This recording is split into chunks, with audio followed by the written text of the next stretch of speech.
let's begin with what it means to be Polish.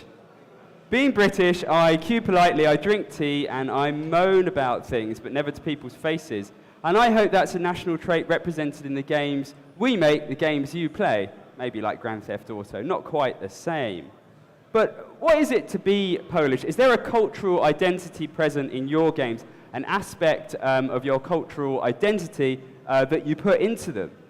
So let's start with Pavel on the left over there. What do you think, Pavel? Grab a microphone as well. Hello, everyone. Whoa, that's loud. That's a tough question, how to be Polish. You need to be good at vodka drinking, probably, at the beginning.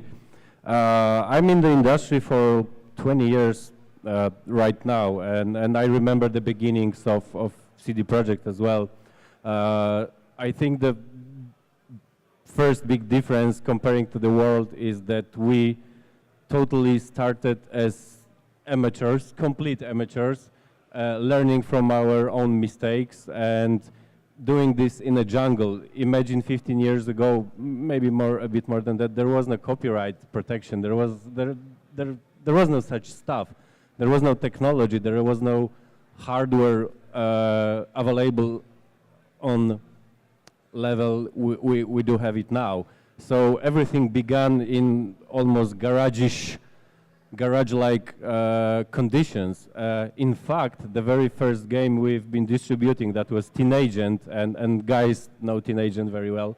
The first edition, actually, I was packing in a garage. So imagine this, and year after year, we went to where we are here. But the big difference is that we grew up in a jungle, in a game dev jungle, and everything was learned by our own mistakes. Correct me if I'm wrong. You keep on repeating jungle. I think you mean urban jungle, probably. But yeah, I think in terms of our roots, and of course, the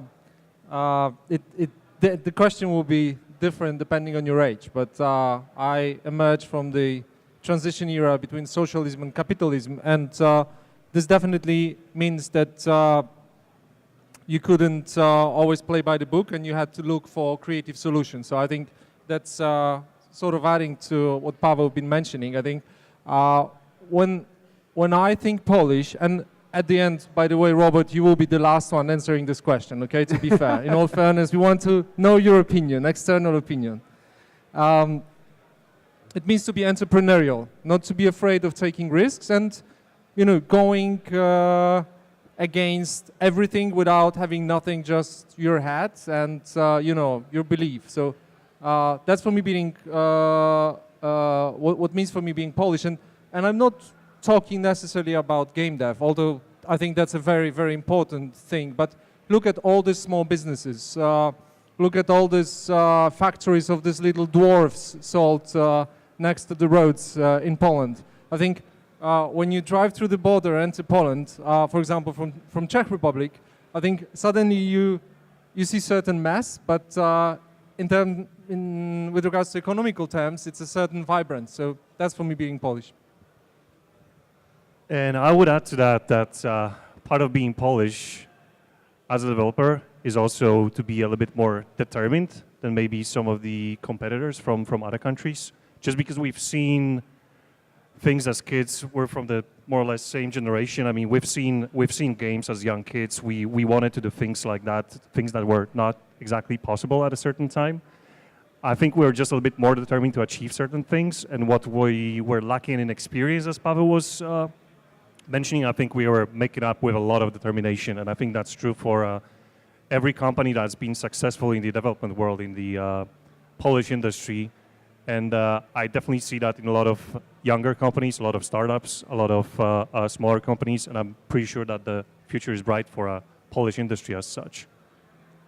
Pavel, before you answer, do you think there's a Polishness to your games? Do you think there's a Polishness to Dying Light? Well, okay, so I think yes. I think there is such a factor. It's hard to say what it is exactly, but as guys before me said, we are slightly different. We have different history, so we have different experiences. Sometimes ago, we didn't have we have even bigger gap to the Western world, and all the problems we had at that time, we try to this way or the other express in our product. So probably interesting scenarios, interesting situations for the Western world comes from the situation we had in the past, which were totally different than they had when they were growing up.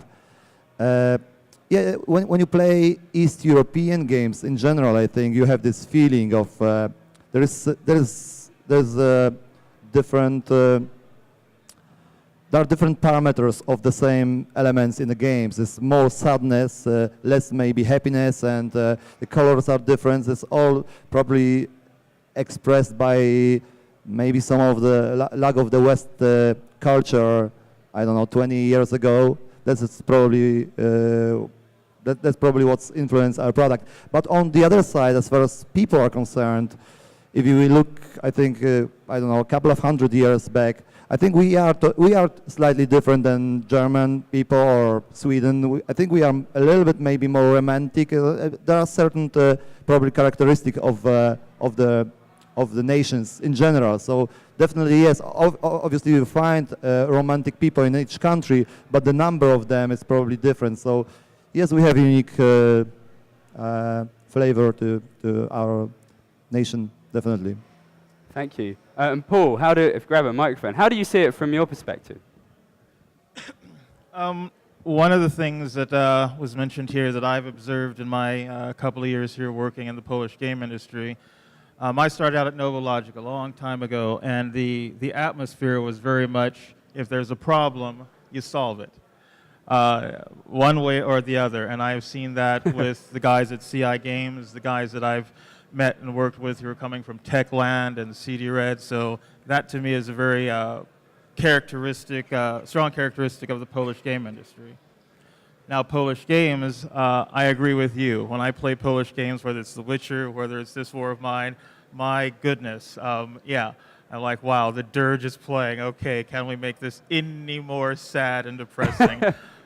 Which even in my studio, when talking to my team, if we can punish and put stress on the player, let's do that first, and then we'll see about having fun and entertaining later. But having worked in Asia and of course America, the kind of get-it-done attitude of the Polish game dev community is a very big positive to me. All right, fantastic. So the good news recently, or relatively recently, from where I was looking, was that consoles didn't die the way dinosaurs did. It looked for a while like there was this massive meteor and it was going to crash down, this mobile-shaped meteor, it was going to crash down and kill consoles. And that would have been worrying for studios like CD Projekt, Techland, for everyone really, because the money would have kind of evaporated from how it typically was. Was that a concern? Let's go to CD Projekt, jump straight in there. Was that a concern for you guys that the console market was perhaps in jeopardy? I mean, now sales of PlayStation 4, they're through the roof and it looks okay. But is that a continuing worry for you, that consoles might just die? I think, to all fairness, it was never our concern because that's the first game we shipped multi-platform. So we sort of didn't have this fear because we didn't have this problem. I think Witcher 2, first we shipped it on PC and a year later on Xbox 360. I think the biggest fear was, you probably remember it even better than I do, how many times PC was, it was said that PC is dead, PC is dying, yes? And right now that's the platform that's sort of pulling all the other platforms and showing what innovation happens, both in terms of the technology, in terms of the gameplay mechanics, and all this linked to business models. So I don't think, at least from our perspective as a studio, that mobile was at any moment perceived as threat. Of course, let's see what happens to consoles, if there will be set-top boxes, parts of TVs or whatnot.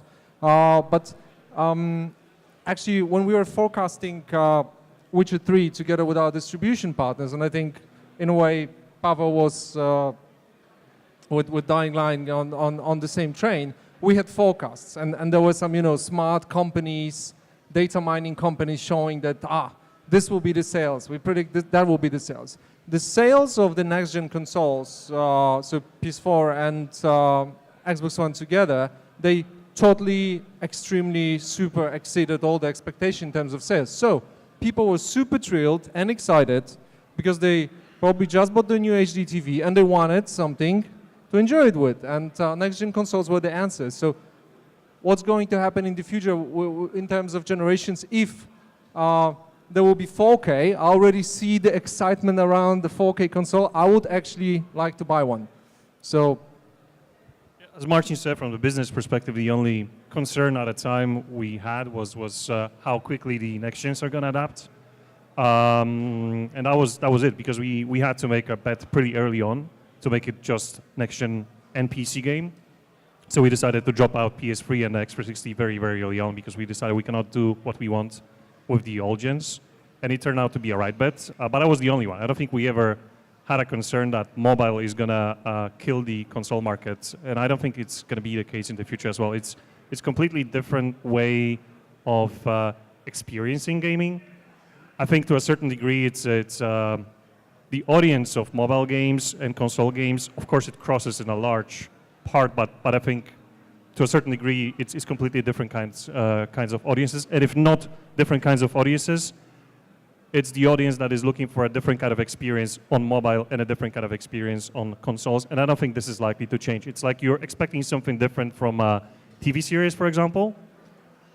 Even with the TV series having a great heyday for the past couple of years and probably for the next couple of years to come, maybe even forever, versus a blockbuster cinema experience. I mean, there's going to be space for both of the formats forever, I think. Or at least for the next years. Forever, it's a very bold word, I'd say.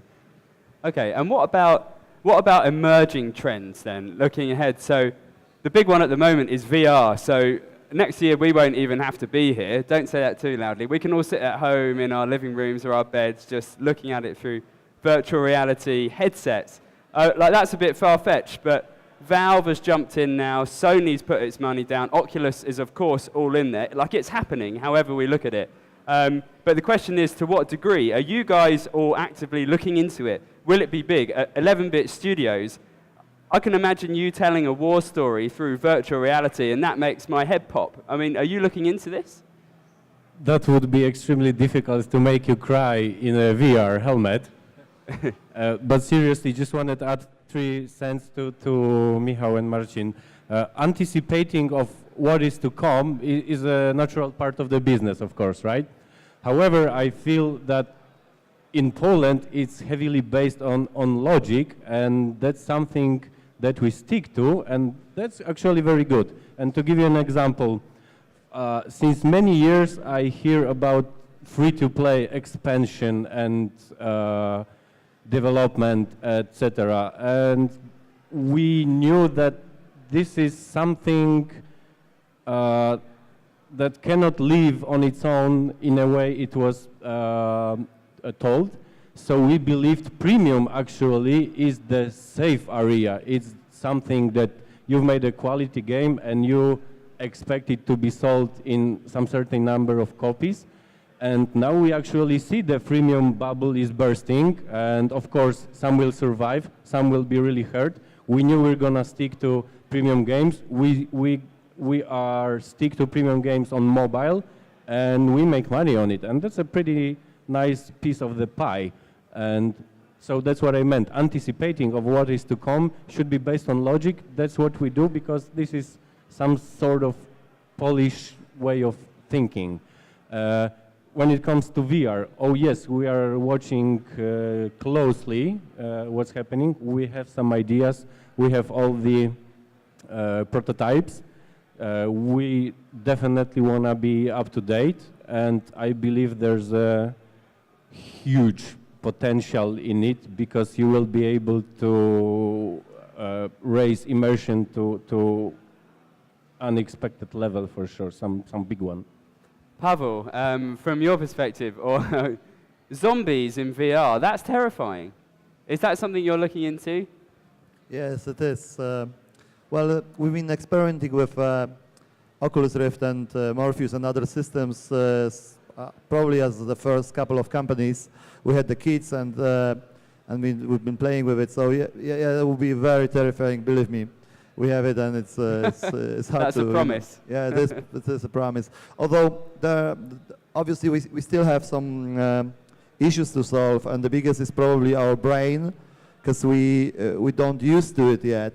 So probably the same way as 3D cinema, our brains needs more games, needs more time to adapt and so we can play with it a little bit more and allow people to spend and stay within this VR world a little bit longer, because that's what we noticed, that yeah, it is extremely deep experience, but it's just sometimes you feel not very well after a short while. So still far away from 2-hour session in your, in your favorite game within VR technology, in my opinion, especially with very, very immersive games such as zombie, trying to attack you, and you jumping on roofs, dropping down. These things can just make you feel quite bad right now. But it's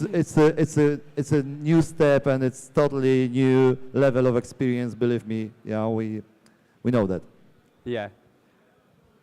So Sorry, yeah. looking at coming trends, I've always taken a sort of different view, closer to yours. I think I never worried about mobile killing console. I never worried about console killing PC, because my first company was PC only when the consoles came out, and there was a big, rush to get on consoles because people thought the PC would be dead.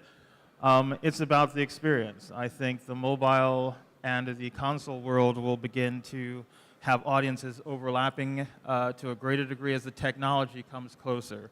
Mobile is a very different experience. The people in that large 1 billion person audience are looking for something different than the people who are at home or who are sharing with their friends in Battlefield. So I think we can address future trends based on a couple of vectors: the technology, and also what people as a whole are doing with their entertainment money, where they're spending it, what types of emotional responses they're getting from TV versus film versus VR as it starts to take over, or add to the pie, I should say. It won't take over. It'll just be a different experience that I think as an industry we will need to adapt to entertainment that supports that.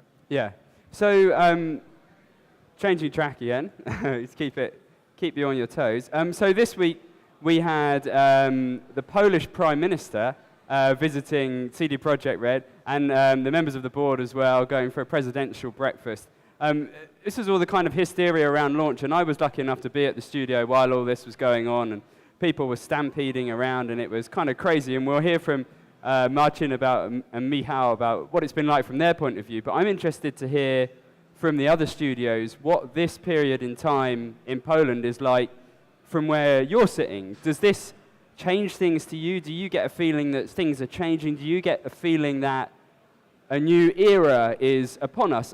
Pavel, I guess jump in here with you, because you've been, Techland's been a big studio for a long time. Do you get the impression now with these things happening that there's hope, more hope necessarily, I guess, for video games here? Well, as we said before, developing games in Poland needs a lot of courage, and always, needed. But so other, I don't know, sports, for example. 10 years ago, you could be looking for extreme, results in sports, and you would have problems finding them. And then some people appeared and showed that it can be done from Poland, and then the next shows in different disciplines, and yeah, well, we can do it too. So I think these elements just needs brave people to show that it can be done, and then the other people have proof, and that's what they needed to show that they can do it too. So right now we have accumulation of huge successes. Yeah. I think we've been all working for them and helping each other to believe that we can be part of top developers, publishers, top games on the market. And the examples are countless, and I'm not sure who's more important, the recent success or the first one with games such as Teenagers or others games on 8-bit studios where just the first Polish game was created. Maybe no one heard about it, but this was the single proof of and the starting point for others to see. It can be done. Maybe it's local, maybe quality is not there, but yeah, we have the first step. And then there was, games like Ark, Chrome, Crime Cities, showing it can be sold worldwide, and Call of Juarez released by the top 5 Ubisoft, and Witcher, one of the best games worldwide, and Dying Light, and World of is Mine, countless of products and games from CI Games. So I have a problem of saying what's more important, but I think accumulation and the number of examples is in general, that's what was needed. Yeah. We just have momentum now. Yeah. Marcin, what's it been like for you on the front line? Because the spotlight is really on you guys. The camera is literally in your face.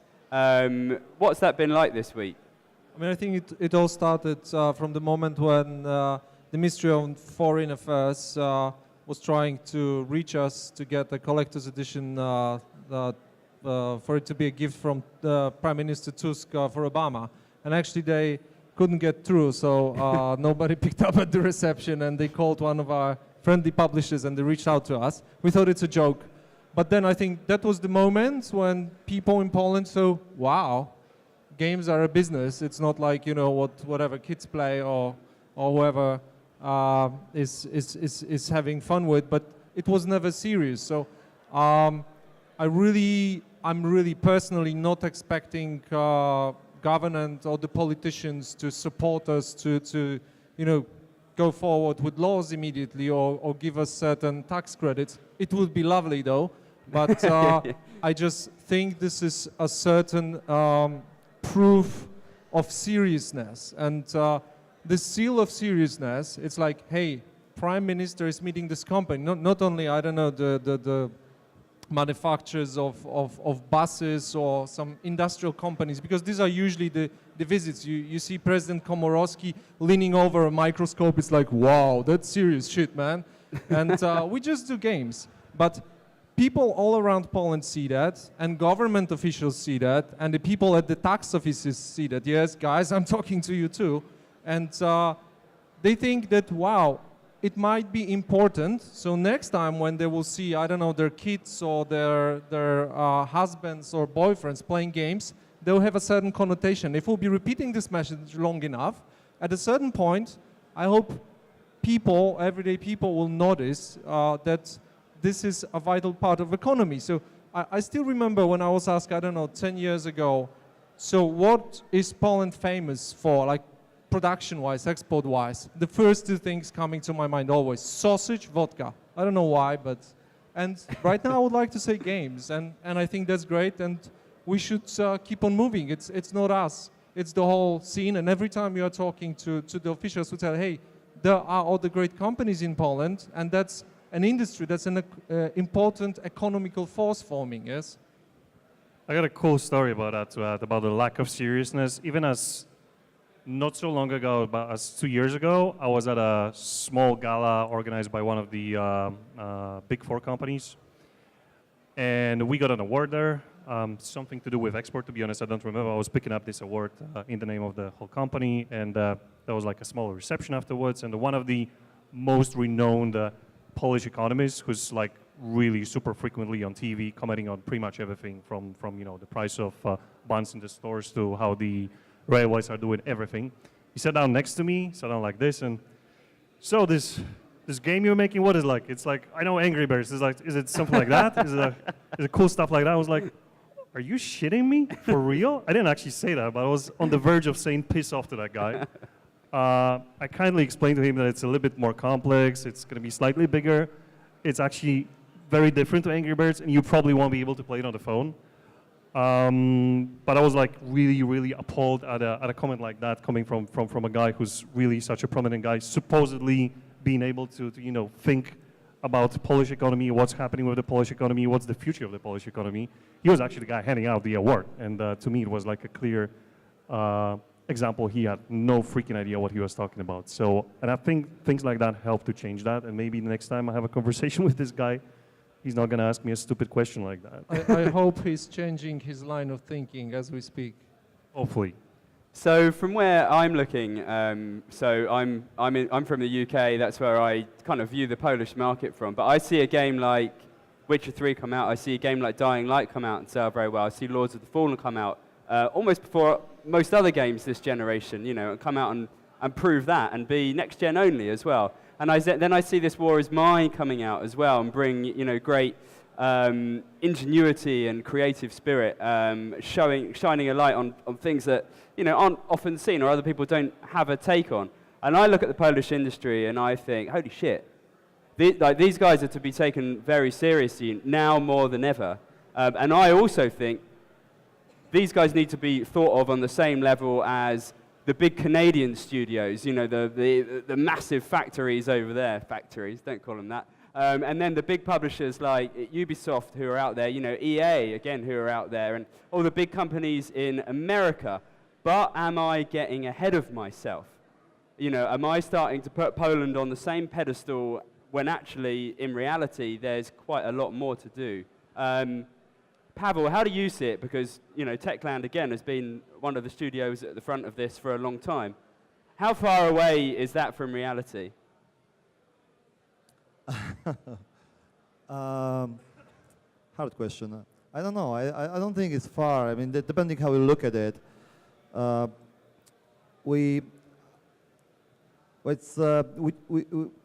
think we are, in terms of comparing our studios and our products to biggest products on the market, we're not really far away. So I guess this is something which I would say, because but on the other side, I don't know whether we are really objective because we are looking from our point of view. Yeah? So we can think we are almost there, but maybe we have important steps to go. But I think that the world shows that we're not far away. This year is actually almost Polish year if you look at products. So looking from product point of view, biggest new IPs are coming from Poland. Mainly, some of the best games on the market. Of course, there's GTA and other huge, ships on the market too.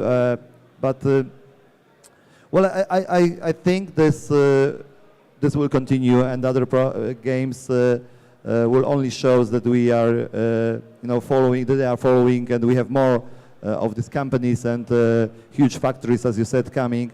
But there's a couple of them. Definitely, yeah. We are one of them, CD Projekt and these guys on the stage.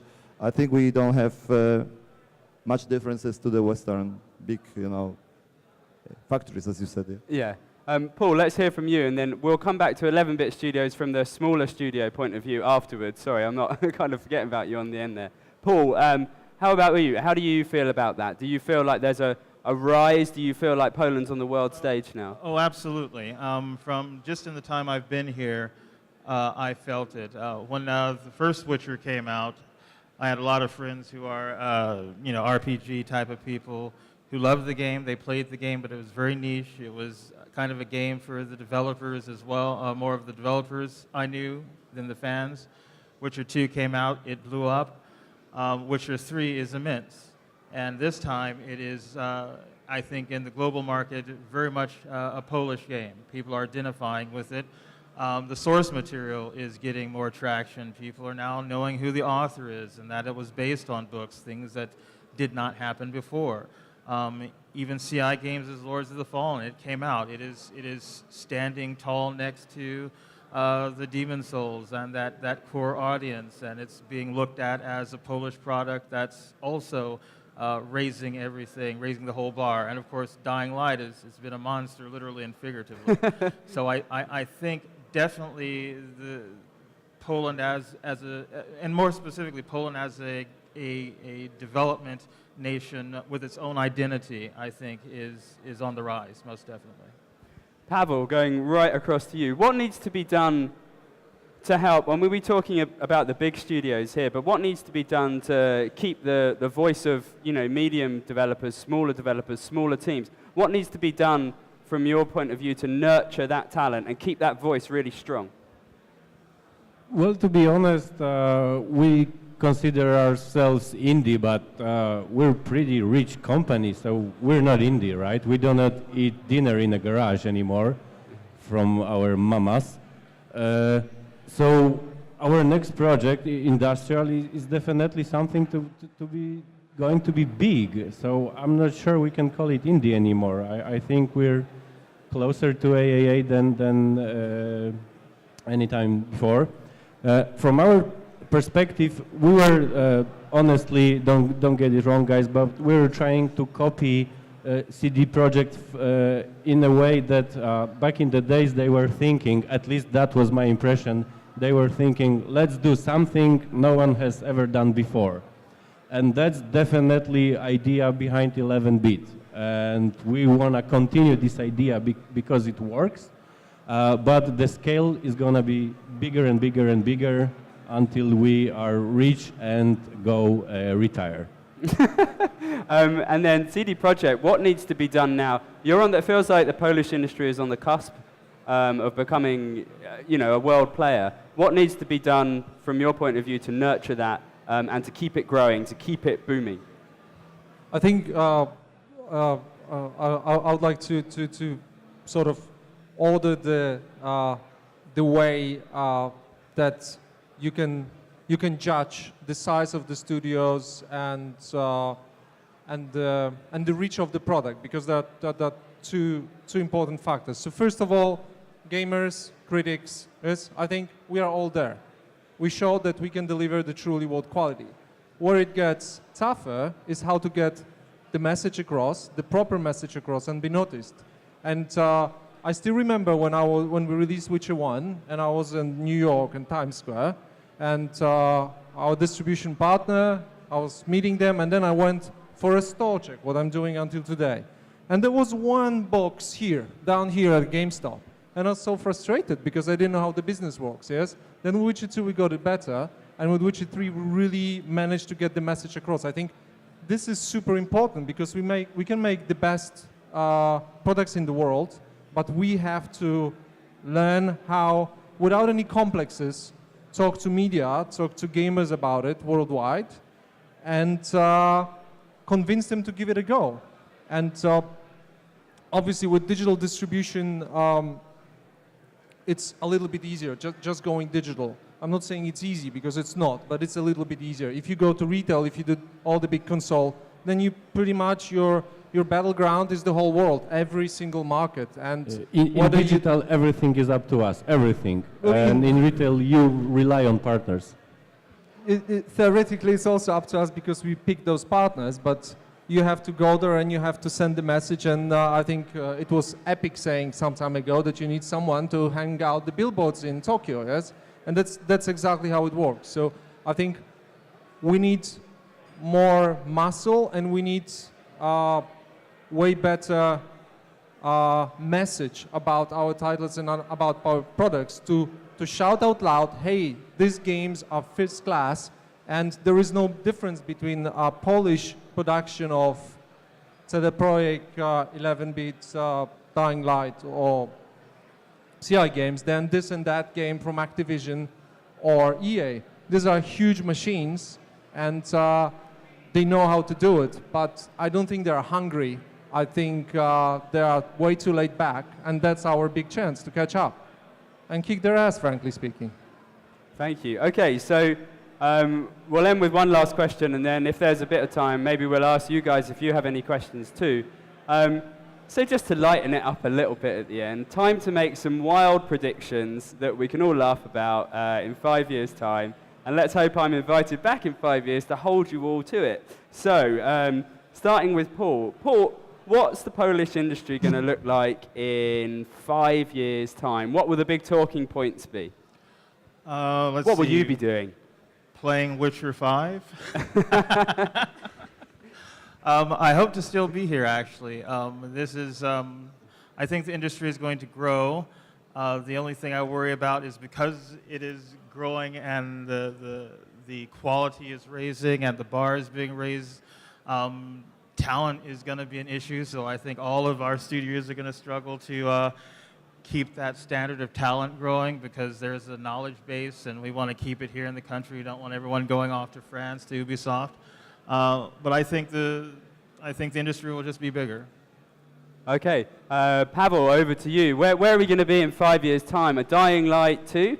I don't mind if you tell me your closely guarded secrets. Hopefully Dying Light 3. But,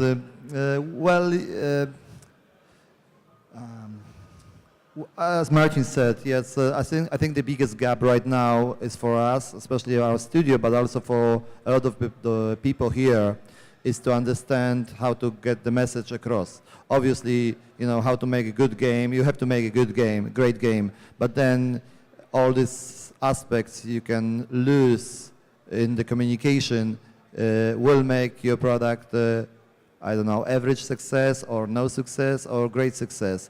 And it's on all these, you know, points between you and your journalists. Some of them will get your product and don't understand the vision because you didn't communicate well, and your game can be great, but the guy just had a bad day and he needed, you know, something to react on, and you just got lower score. A couple of guys like that, and you have instead of 9, you have 8, and then it means you have less number sold, and you know.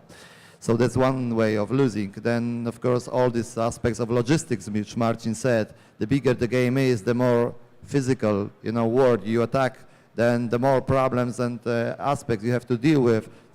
Simple things like putting posters in front of E3 while, you know, everyone already booked their own space. You end up, I don't know, 10 miles away from E3. Doesn't make much sense, yeah?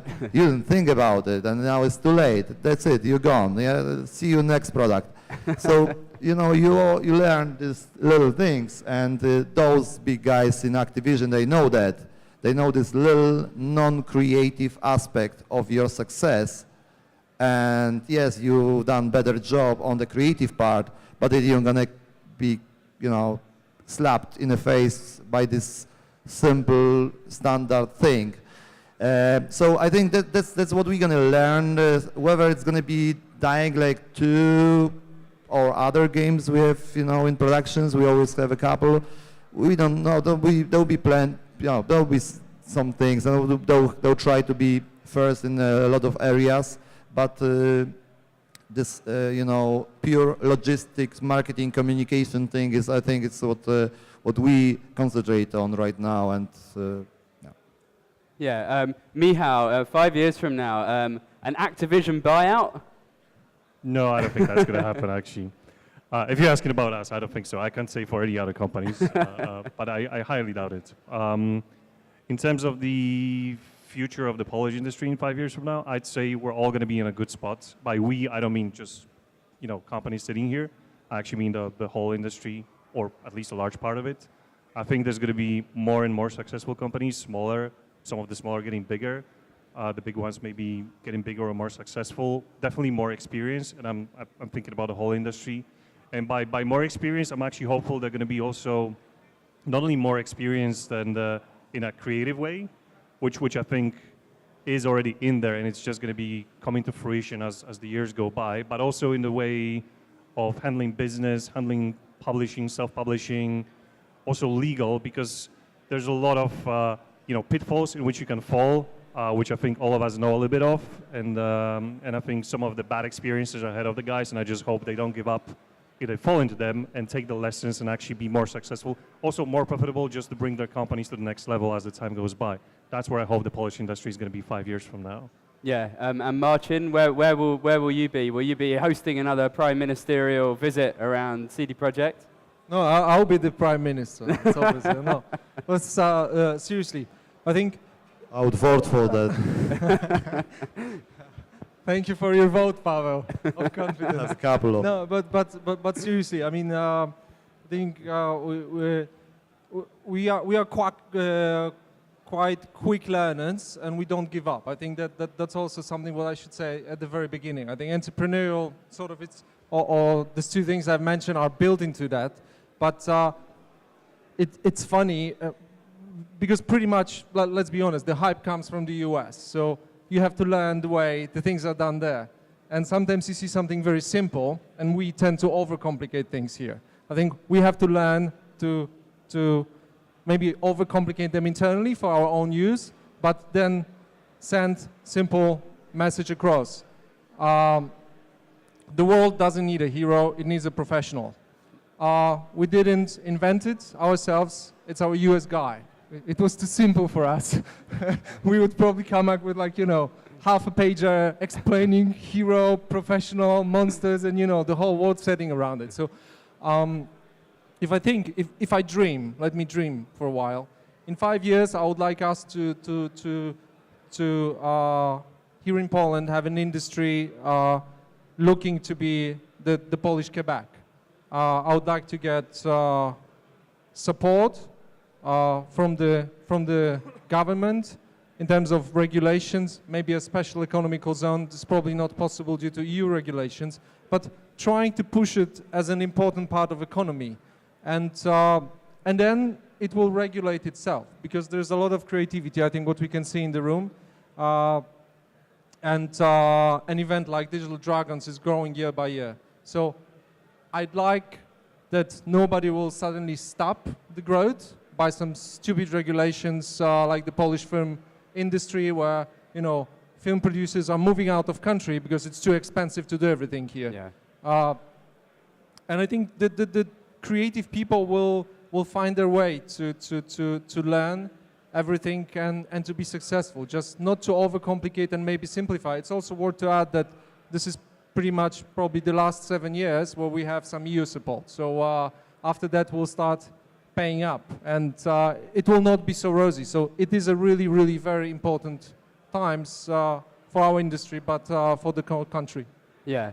And Pavel, finally, future gaze for us. Where will we be in 5 years? Where will you be in 5 years? Well, with each, like I said, with each project we go bigger, right? So the scale of current project industrial is definitely a lot bigger than this War of Mine. We're doing something quite big now. Yet a lot of time needs to be, a lot of more work needs to be done.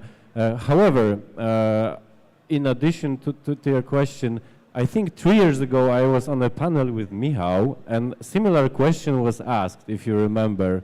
How do we see the industry in Poland in a few years? And ladies and gentlemen, we have games in top-selling lists. All of our games, our games are awarded with most prestigious awards. This is where we are now. And what we should do next is go even bigger, simply. That's a natural step. We pretty much know how to do it. We want to do it. And if a catastrophe, external catastrophe, will not happen, I am confident we are going to do this. That's brilliant. I think we have probably run out of time, have we? Yeah, okay, thank you everyone for coming. Thank you especially to my guests. I hope you enjoyed our glimpse of the future and enjoy the rest of the conference. Thanks very much.